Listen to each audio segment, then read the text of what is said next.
Vicente aqui da mesa final, né, que a gente vai homenagear o professor Werneck, e só umas pequenas palavras antes de passar. A gente está bem satisfeito, né? A gente contou cerca de 500 pessoas circulando por aqui, né? Então foram 12 GTs, né? A expectativa é que serão mais GTs na próxima, né? E umas falas gostosas que a gente ouviu também, né? Por exemplo, vou citar algumas, né? Sai daqui estimulado a publicar, né? Tipo, poxa, tão bom ter um feedback no meu trabalho, né? Tipo, muito boa essa troca institucional com a PUC, né? Então, bem, enfim, tem mais coisa para falar, mas é isso.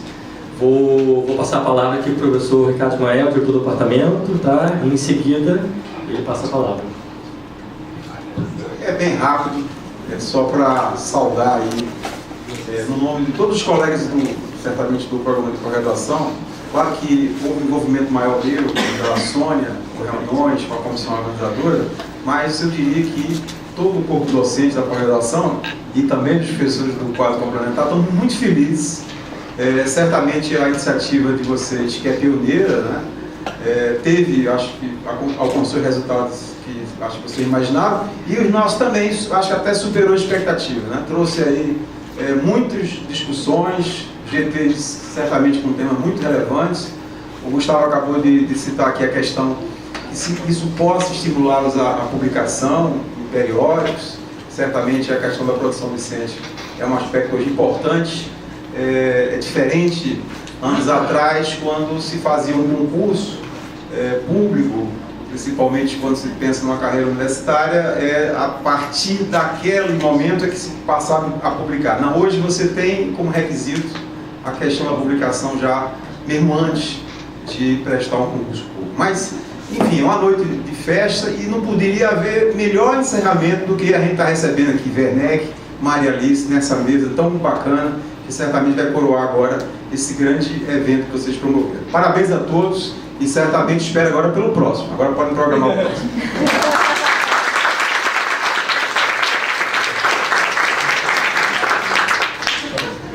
Bom, boa noite a todas e a todos. Eu vou fazer uma apresentação muito breve, porque o homenageado é Luiz Werneck Viana. Então eu vou falar umas palavrinhas, porque ele me instou a fazê-lo, né? Já passou o microfone imediatamente para mim. Então eu vou começar falando um pouquinho sobre ele. É fácil e difícil, né? É fácil e difícil porque, enfim, é uma homenagem ao meu grande amigo de 4 décadas, né? Uma amizade que começou na política, não na academia, e numa época em que o país estava mergulhado numa agonia tão dilacerante, né, pela ditadura militar, que você fazer um amigo era fazer um irmão, era entrar para uma irmandade, né? Quem fez amizade nos anos 70 sabe do que eu estou falando, né? As pessoas se tornaram verdadeiramente parte da sua vida, né? E aquilo foi definitivo, foi decisivo. Então o que eu procurei fazer, já que eu não preciso apresentá-lo nos seus traços, digamos, mais subjetivos, né? Porque vocês todos o conhecem, a generosidade, né? A disponibilidade, né? A agudeza com que ele critica e com que ele elogia.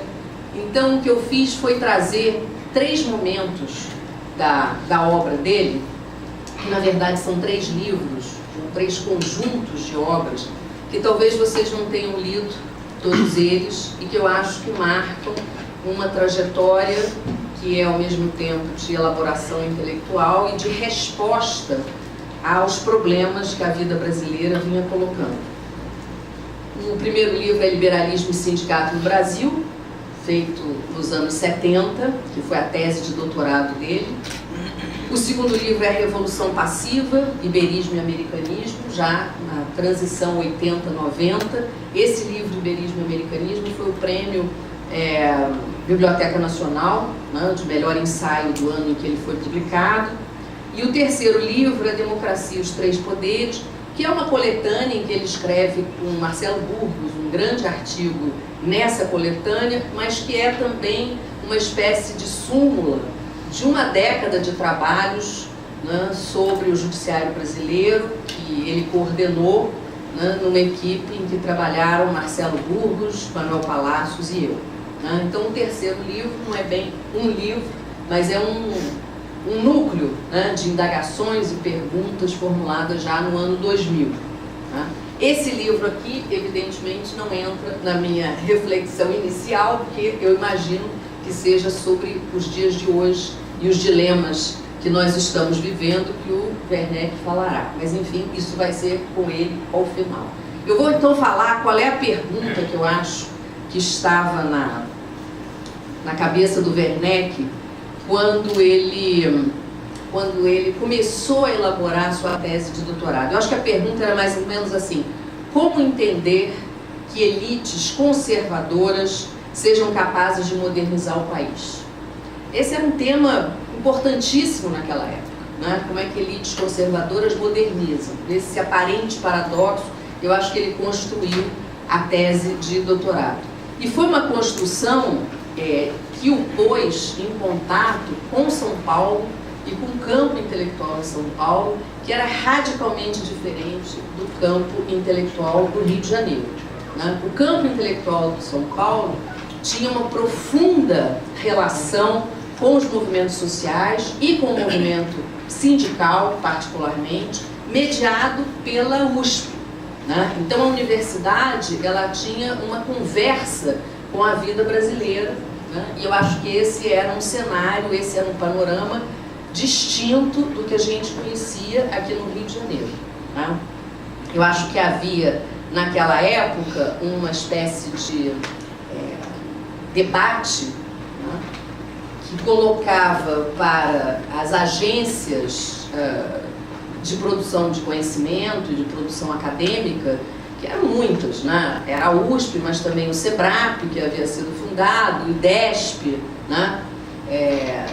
O DIEESE, que era uma agência de inteligência feita pelo movimento sindical. Quer dizer, o movimento sindical passava a ser reflexivo, ele tinha também uma reflexão acumulada sobre como conduzir as lutas sociais no país.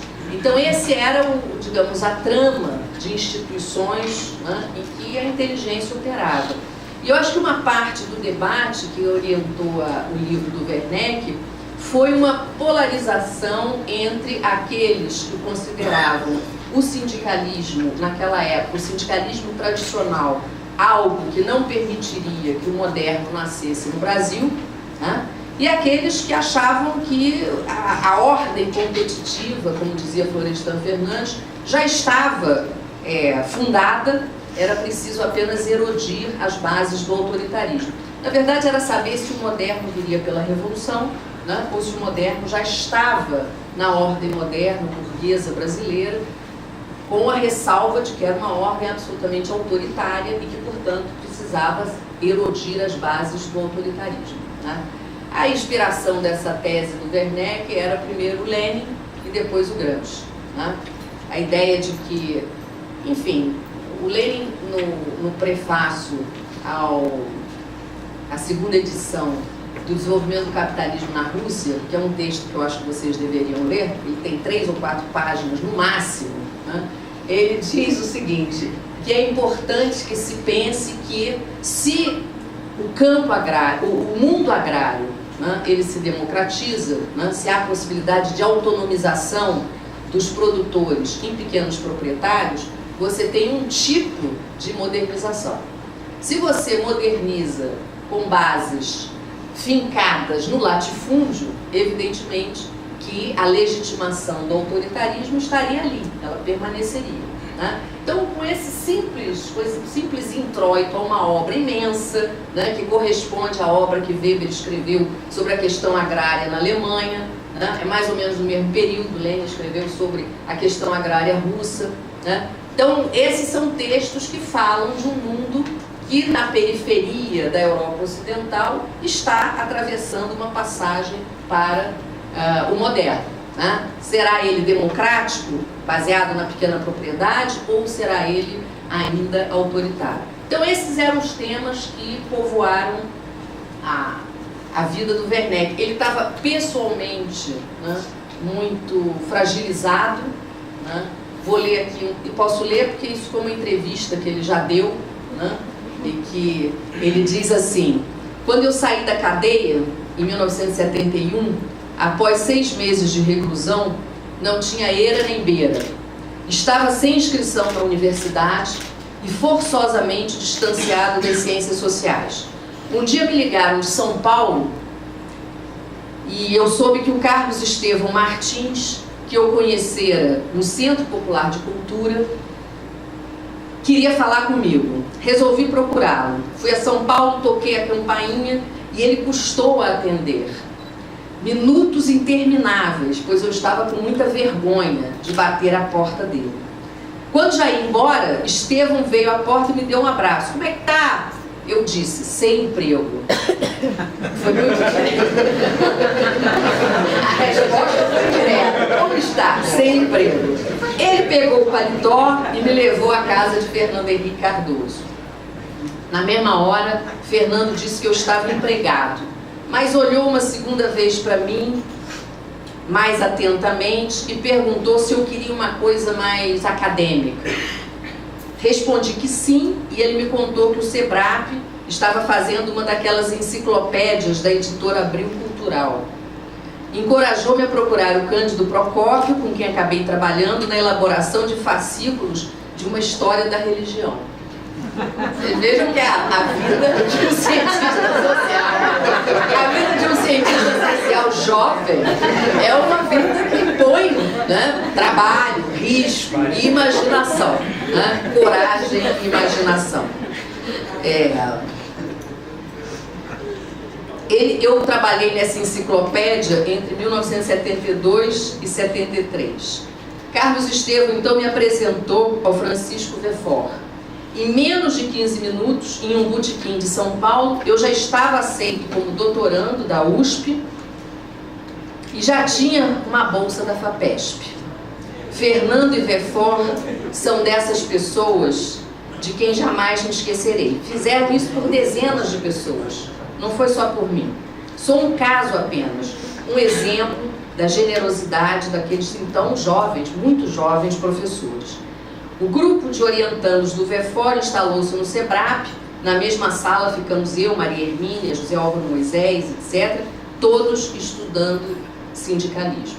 E tem uma passagem que é muito engraçada, que ele costumava dizer que, naquela época, esse grupo era parte da construção do novo partido, né? Que era um partido que havia nascido do movimento operário e que havia arrastado um conjunto muito grande de intelectuais de São Paulo, né, o liberalismo histórico de São Paulo, grandes expoentes da Academia Paulista. Era a construção do PT, né, e que falava que o sindicalismo que existia era um sindicalismo pelego e que eles teriam que fundar um sindicalismo de resultados, né. E o Werneck dizia, e eu ficava ouvindo, porque para onde eles iam, a minha tese ia para o outro lado, né? Então foi a melhor orientação que eu já tive, porque o Verfort era uma pessoa absolutamente tolerante e absolutamente generosa, e com toda a nossa divergência, né, ele me ouvia e foi capaz de sustentar a construção de uma tese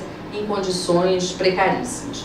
Bom, aí ele defendeu a tese, voltou para o Rio de Janeiro, né? E eu acho que aí ele se faz uma segunda pergunta, que eu acho que é uma pergunta que acompanhou uma das suas últimas coletâneas sobre o moderno e modernização, né?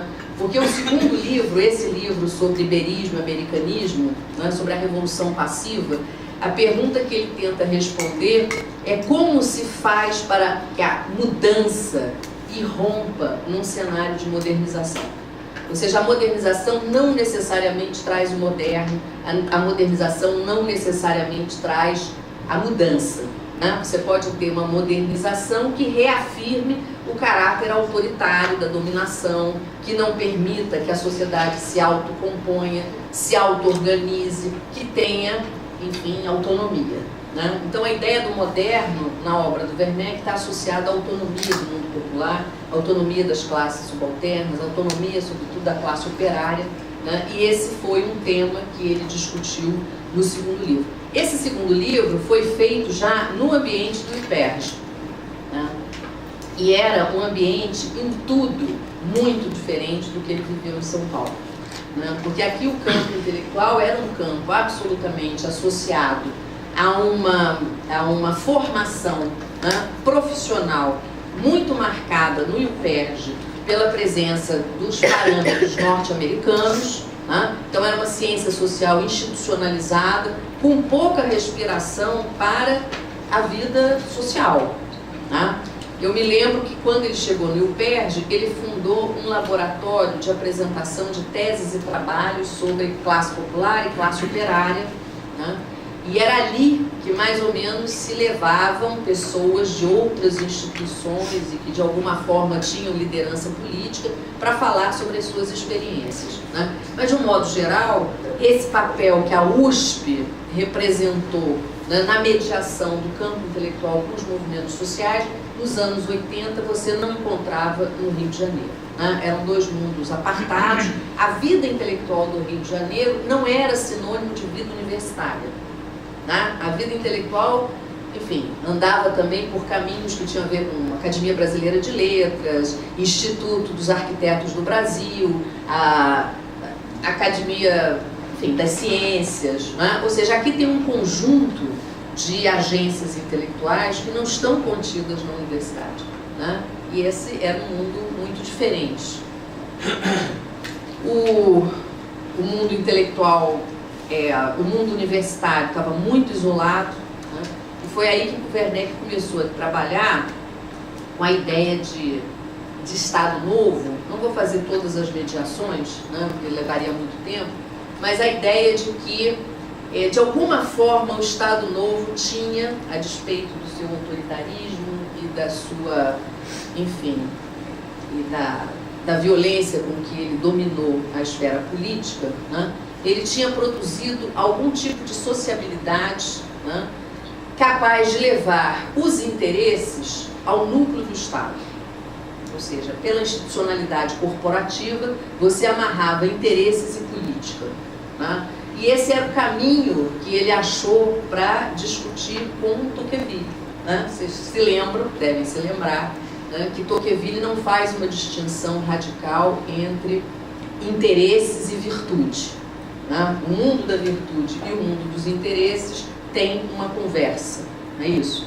Então era exatamente isso que o inspirou a escrever sobre Tocqueville, num caminho de encontro com o americanismo gramsciano, né? Convido vocês a lerem, porque as maiores mediações e o barato desse texto, eu ficaria mais tempo do que eu mesma estou me concedendo para explicá-lo. Então, essa é uma mudança, digamos, né, uma mudança não, eu diria que é uma sofisticação do argumento do Werneck, né, que trazia já desde lá do liberalismo a ideia de que outros casos nacionais de mudança, né, deveriam ser pesquisados. Porque nós tínhamos um repertório que se limitava ou à Revolução Americana ou à Revolução Francesa, né? Então, a ideia de ampliar esse repertório, que é o que o Gramsci faz, né, com a Itália, né, mas que também uma linhagem de autores marxistas, né, vai fazer com o caso da Alemanha, com o caso do Japão,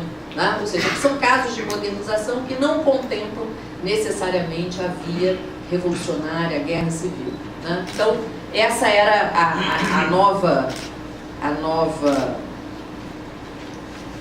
percepção que o Werneck trazia, né, com a ideia de que, portanto, se o Estado Novo caminhou nessa perspectiva de produzir uma solidarização e de afirmar essa solidarização com base em novos direitos, né, o tema dos direitos começa a emergir aqui, né? Ou seja, um mundo público mais dilatado e dilatado pela ideia de direitos.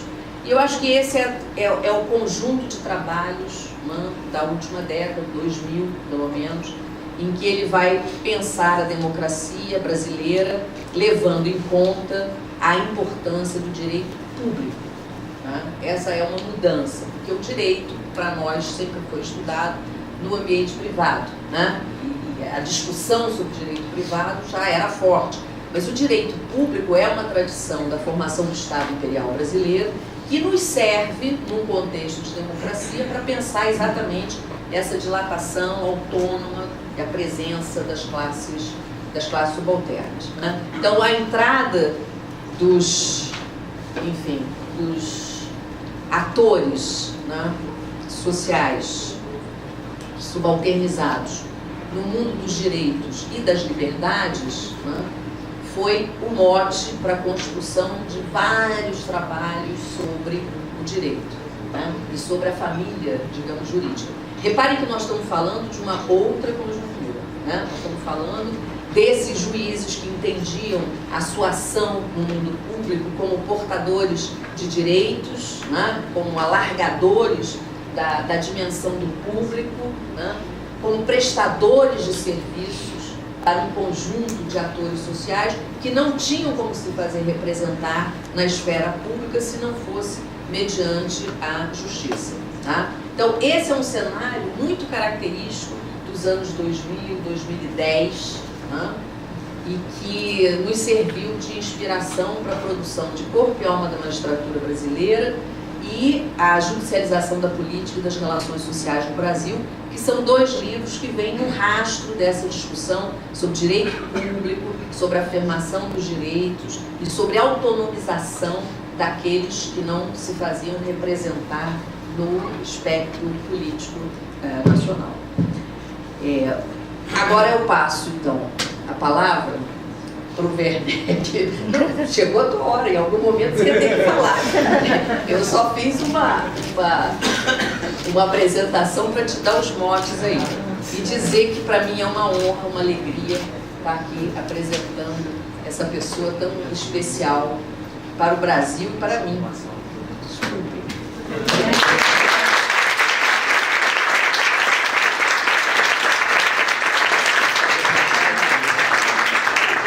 Depois disso eu não preciso falar.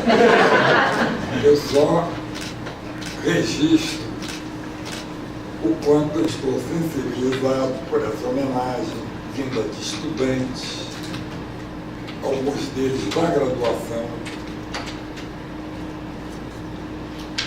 dos meus colegas professores aqui presentes e de algumas personalidades das nossas ciências sociais, como Petraio e outros aqui. Né? Então isso tudo me amolece o coração. Né?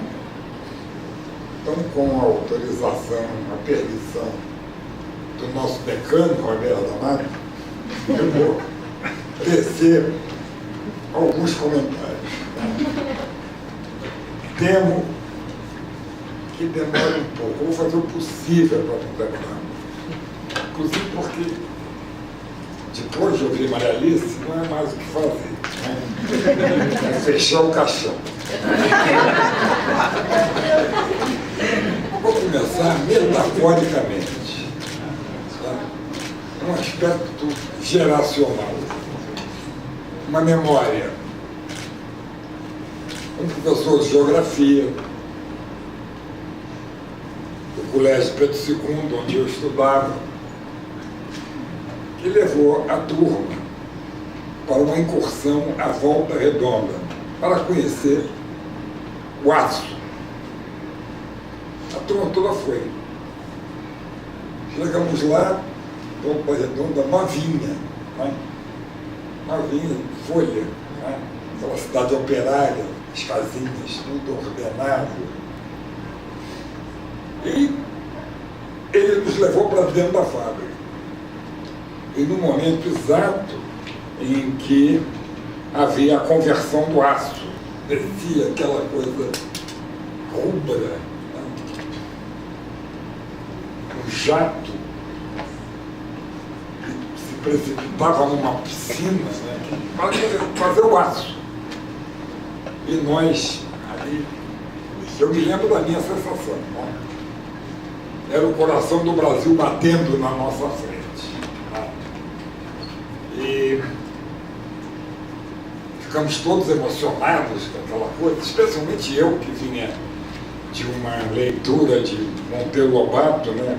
O Poço do Visconde, que já era sobre petróleo, e a questão do petróleo e do aço. Né?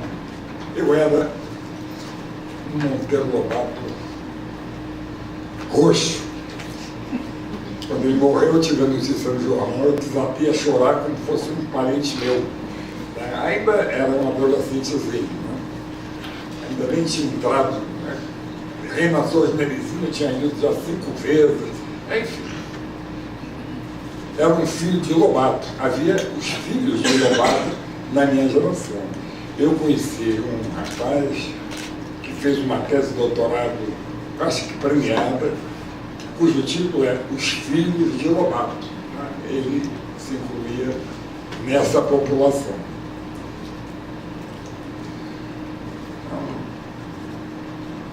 Um pouquinho mais à frente,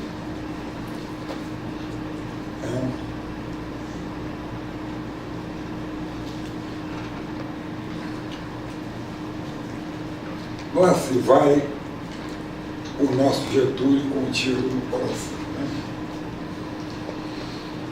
E a acordar com o noticiário, com os locutores lendo a Carta do Testamento, uma coisa indescritível. A minha geração nasceu para a política ali. Mais um pouco aqui e ali, não me lembro de tudo, nem vou contar, eu estava entregue ao Partido Comunista. E assim fiquei por um tempo imenso, o tempo da minha juventude. Toda. Saí quando ele acabou. Acabou simbolicamente, acabou culturalmente, acabou politicamente.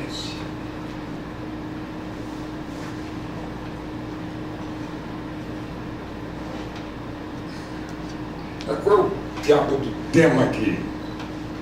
Depois dessa abordagem metafórica, né, sobre esse meu pobre passado, qual o tema que eu quero trazer aqui para vocês, que a Annalise já apresentou de forma extremamente interessante, elegante, eloquente, a questão do Estado.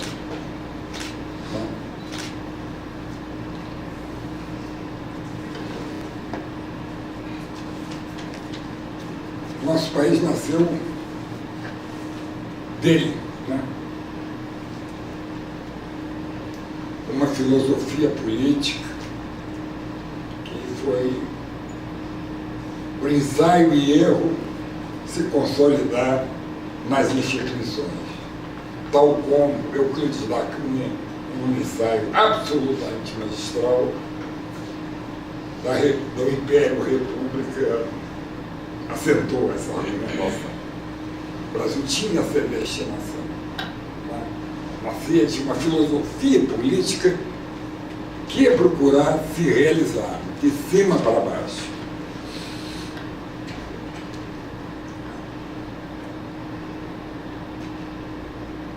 Nenhum outro país da América Latina conheceu essa inspiração. E nós temos com elites ilustradas, né,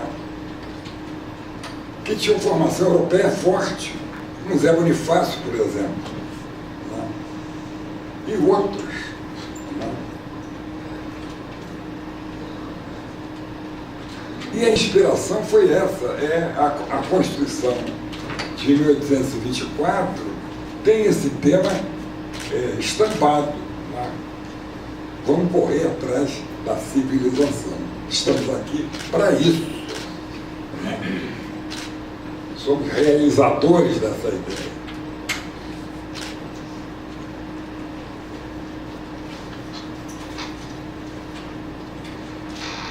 Logo,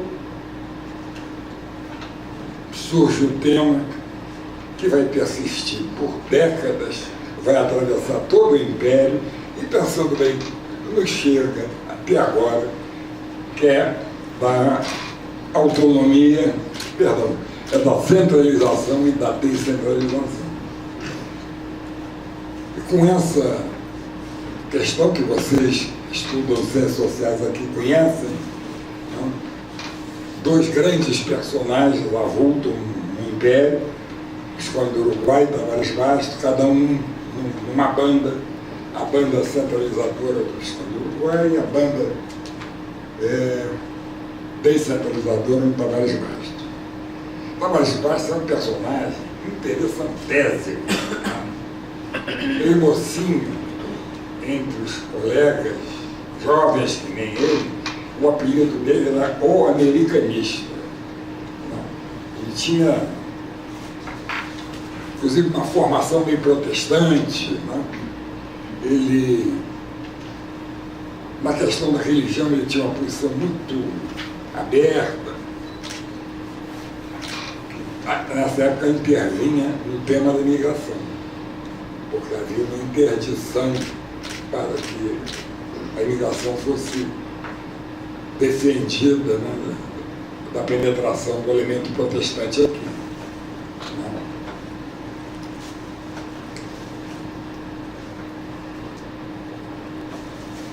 Tavares Bastos não foi o vencedor dessa polêmica, como sabemos, pelo país que temos, né? Mas ele deixou marcas. O vencedor dessa controvérsia, o Visconde do Uruguai, estudou na França e foi discípulo de Guizot, né? Que era o homem do direito administrativo. Então, o nosso país, como em algum momento o Raimundo Fauro fala, né, nasceu mais do direito administrativo que do direito civil. Né? A força aqui foi do direito administrativo. Então, como era na França, apesar da França ter sido o lugar onde viu nascer o Código Napoleão, que era a consagração do direito civil. Mas a tradição de centralização na França transcendia. Napoleão vinha lá dos cafundós, das origens do Estado francês, da nação francesa, né, e acaba se afirmando, tal como Marx reconhece no 18 de maio de Bonaparte, e tal como Tocqueville, convergindo sem saber com Marx, escreve em Recordações de 1848, que em francês é souvenir, simples assim, né? Que são as memórias dele sobre a Revolução de 1848, que ele participou primeiro como parlamentar e depois como observador de rua. Ele ia para a rua ver, né? Esse livro é um livro notável pela finura da observação, tanto quanto é o 18 de maio de Bonaparte do Marx. Mas Tocqueville é o herói dessa elite brasileira, inclusive do Visconde Uruguai, que era o herói da centralização. Só que com a ressalva de que a proposta do Tocqueville não é para agora, não é para aqui. Tem que esperar. Não era uma rejeição liminar. Não é? Era uma rejeição, digamos, empírica. Não temos sociedade, né, para isso aí. E acabamos não tendo, né, porque a centralização ficou, embora a ideia liberal tenha sempre se preservado, né, no interior da sociedade, mas sem presença forte no Estado. Como, aliás, se você me permite, você bem demonstra isso no caso da trajetória do Rebouças no Império. Né? Apesar de viver nas câmaras palacianas, ele não ganhava, ele era sempre derrotado, na medida em que ele era um liberal. Né? Ele seria um desses discípulos do Tavares Bastos. Então ficou a estrada aí. Esse estado ficou aí, então, forte para o diabo, né? Sob o comando de elites ilustradas, e lá pelos anos 20, com a confusão dos anos 20, que foi infernal, é uma semana, perdão, são anos de movimentação muito buliçosa da sociedade. Semana de Arte Moderna, fundação do Partido Comunista, criação do Centro Dom Vital. Me lembrei que eu estou esquecendo de coisa. Tenentismo. Greve geral. Tenentismo. Movimento operário vindo. Greve geral. Formação do Partido Comunista Brasileiro. São anos de enorme riqueza. É a sociedade procurando a sua afirmação. Né?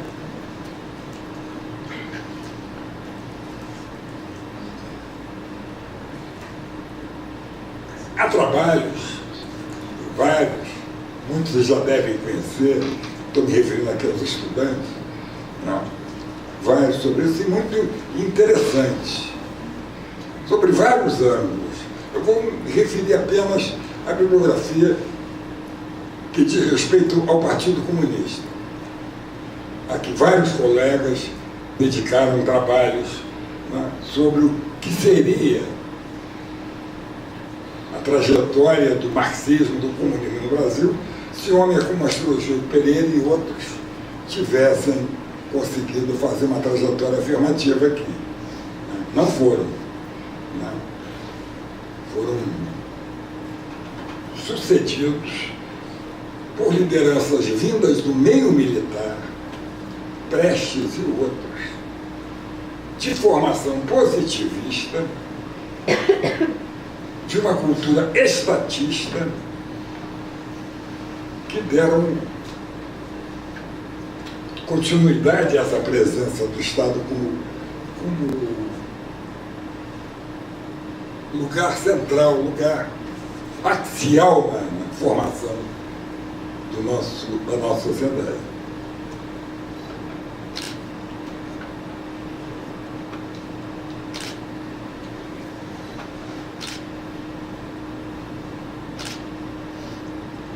Houve movimentos militares nos anos 20, na coluna Prestes, o Levante de São Paulo, né? Que o Palácio do Governador está em balas.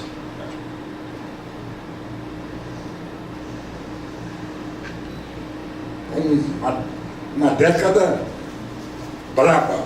Essa década braba foi interrompida pela Revolução de 1930, que chamou esses militares, que chamou os operários, que chamou todo mundo para dentro do Estado,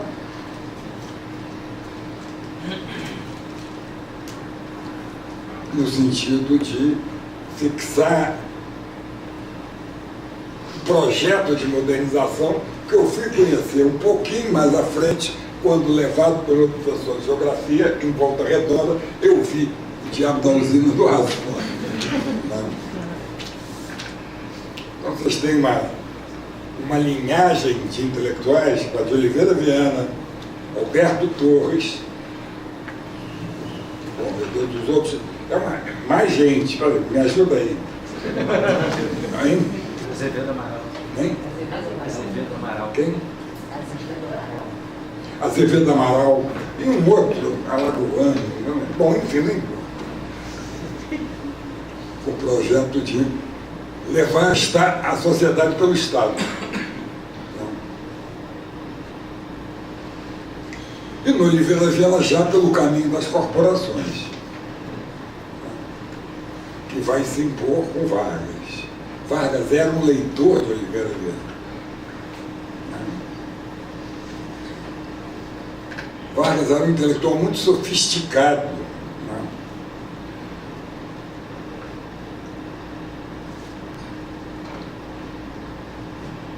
Bom,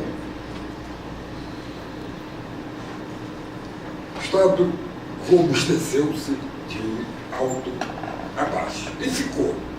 Eu vou encurtar essa coisa, porque está ficando muito longo e uma coisa chama a outra. Eu vou encurtar.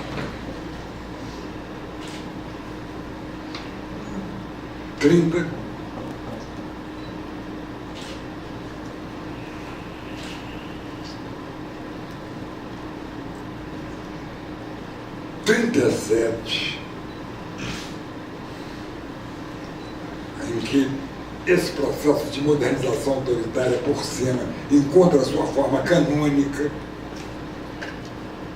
Os sindicatos seriam instituições tuteladas pelo Estado.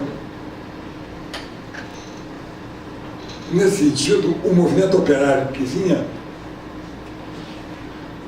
da luta pelas liberdades e pela autonomia nos anos 10 e 20 se vê figura do Estado, personagem do Estado.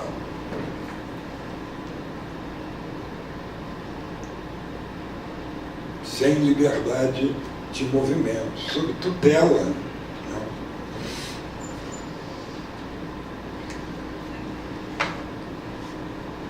Essa história resiste, nas suas linhas gerais, aos vários momentos de democratização supervenientes, como, por exemplo, 1946. A Carta de 1946 conserva o núcleo dessa política em relação aos sindicatos. Juscelino, mais à frente, com todas as suas características mais liberais, mais libertárias, né?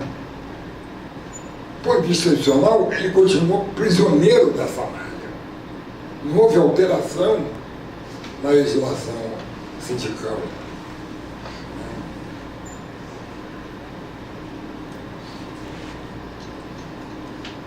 Claro, a sociedade se mexeu melhor, claro.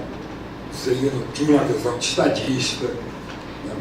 Mas estavam ali os limites, né? Ali estavam os limites. E a presença militar ainda com o papel, digamos, de moderador, embora não fosse moderador, era papel de tutela sobre as instituições civis. E com uma cultura que vinha do positivismo, que vinha dessa coisa aí.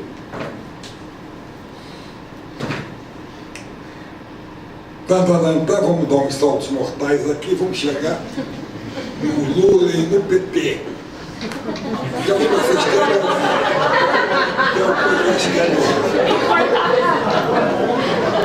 Que teve origem num movimento, digamos, de contra-insurgência em relação a essa tradição. Veio de um movimento que tinha a remoção da tradição como seu foco maior, consolidação da lei do trabalho.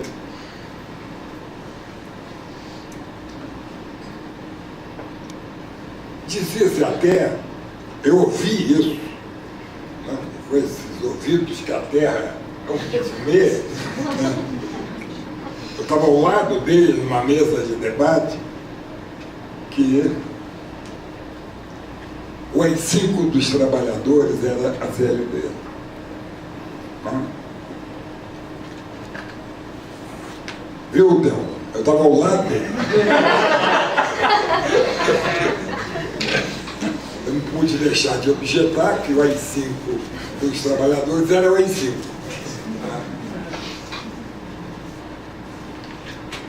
Bom, é claro que foi os intelectuais que estavam nessa assembleia, 1.200 do Casagrande, se levantaram e ovacionaram o Lula.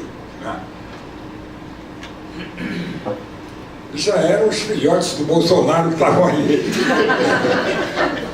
Os filhotes não, os avôzinhos, né? Os embriões do Bolsonaro que estavam ali.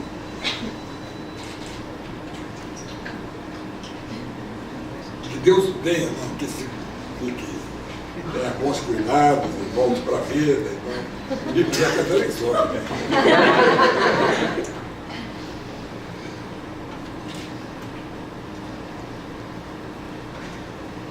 Olha o que houve com essa.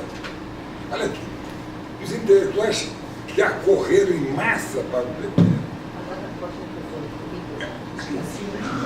O sindicalismo mais avançados que passam a migrar para o PT. A teologia da libertação que se cria à sombra dessa movimentação. Hein, José? A teologia da libertação nasceu ali. Não estão aqui na PUC, professores que largaram os papéis que exerceram e hoje estão obrigados a ir, sei lá, são obrigados a nada, mas enfim, se tornaram grandes eruditos nisso, naquilo, eu vejo aí nos corredores aqui da PUC. Mas daqui havia intelectuais que se jogaram nas favelas inteiros.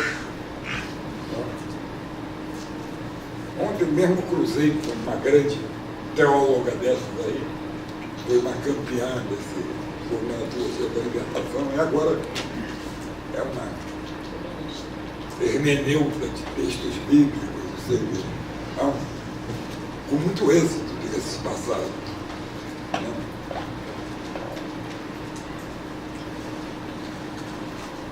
O que houve aí? Por que essa erupção desse movimento novo não varreu a tradição?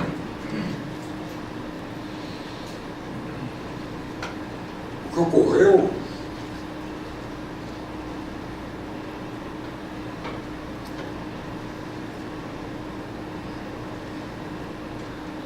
de forma inesperada, surpreendente, é que esse novo cedeu à tradição.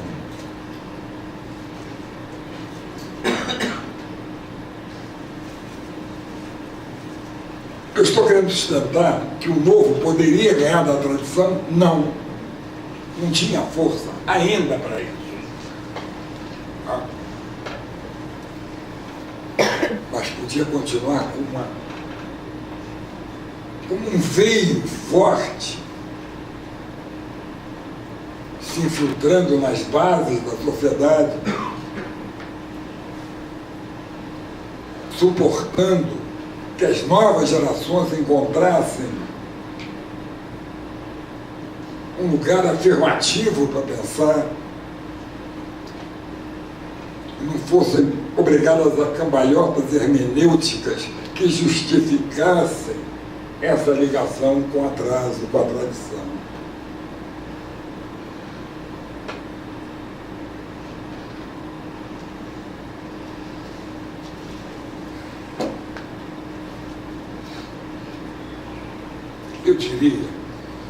Eu diria que essa experiência da extinta, exausta, ela não se reproduz mais. O mandato de Dilma Rousseff enterrou essa experiência. Ela levou isso às últimas consequências no momento em que já não havia mais como sustentar, e como ela própria reconheceu, depois de ter vencido as eleições, ter convocado o Levi, não é o nome de Benjamin, não? Joaquim Levi para o Ministério da Fazenda. Não havia e não há.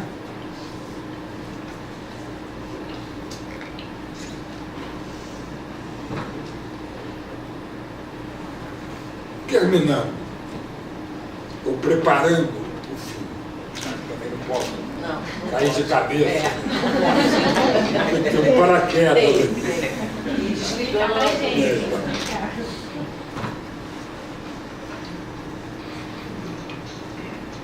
2013 selou o destino dessa experiência.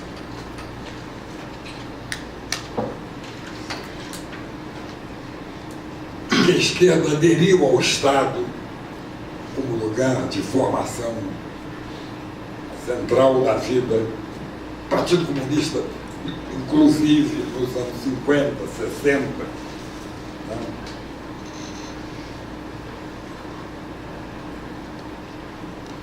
Essa experiência da morte no mundo e aqui, bom, no mundo então está morta há muito tempo, né? Mas aqui nessa periferia do mundo que nós nos encontramos, ela mal acaba de falecer. E esse paradigma que pegou um garoto lá, encantado pelo aço incandescente descendo lá num diabo qualquer que eu não lembro, uma bacia das almas lá.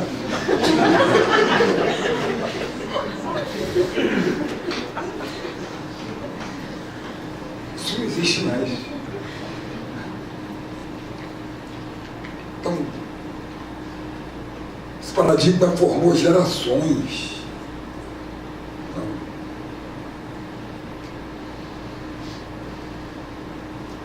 O anti-imperialismo, sistemas mortos que estão por aí.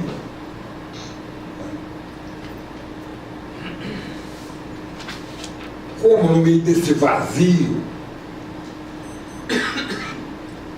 nós podemos tirar fabulações, narrativas, projetos que nos deem a esperança, né, de manter viva as lutas sociais, né, por que caminhos novos.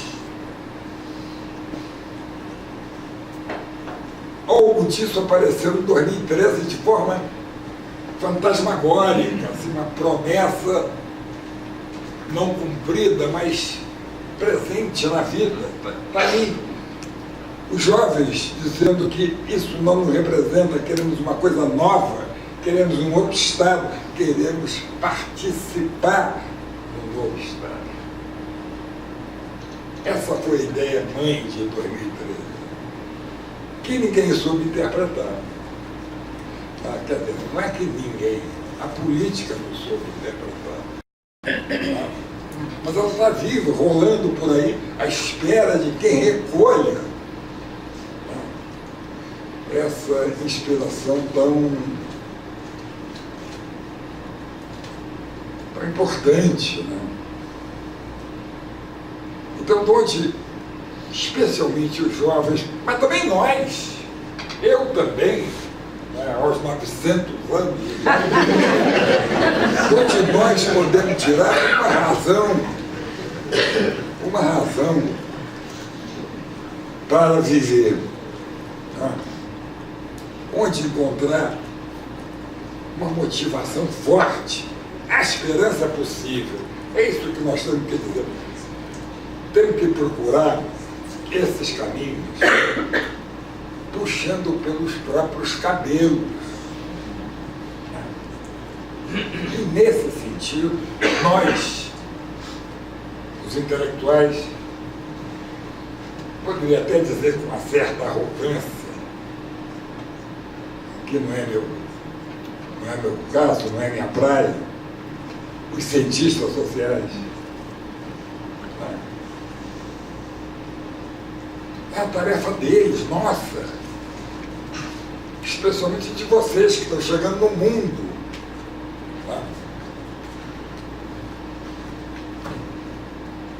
Por onde puxar os cabelos para sair desse pântano.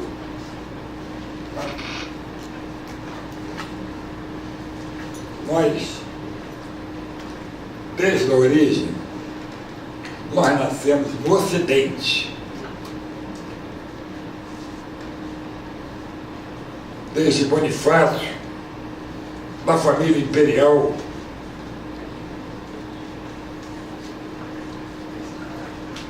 o Oriente entre nós foi sempre um exotismo de intelectuais.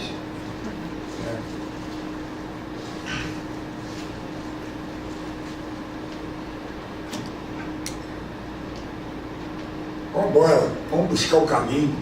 puxar pelos cabelos. Eu não digo isso sozinho.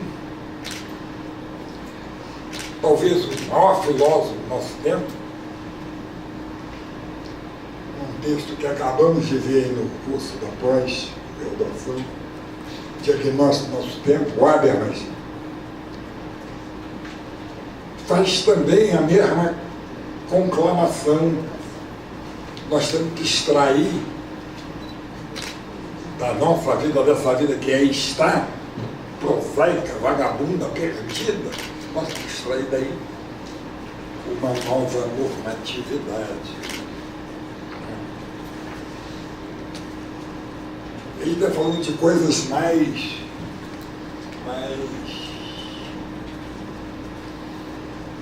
brilhantes que as nossas, a experiência europeia, o welfare. Mas nós aqui, eu acho que temos que ir pelo mesmo caminho. Tirar do que está aí,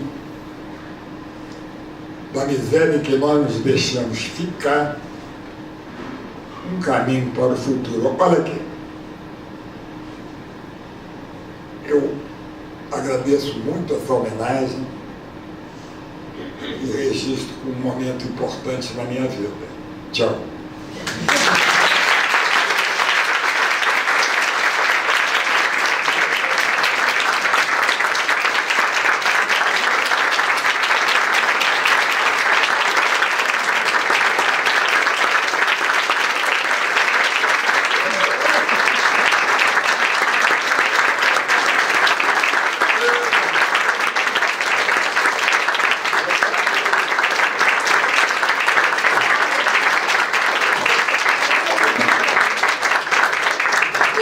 Vou chamar a Thaísa Sanches, nossa aluna, que vai completar a homenagem a você. Ih, cacete! Werneck, você começou aqui falando de um professor seu que marcou a sua vida. Eu acho que você marcou a vida de todo mundo que está aqui presente hoje, né? Com muita emoção que eu te entrego.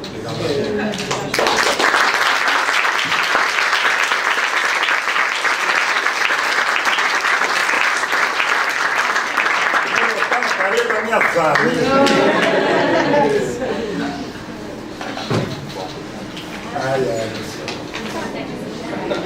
Ricardo, você vai encerrar?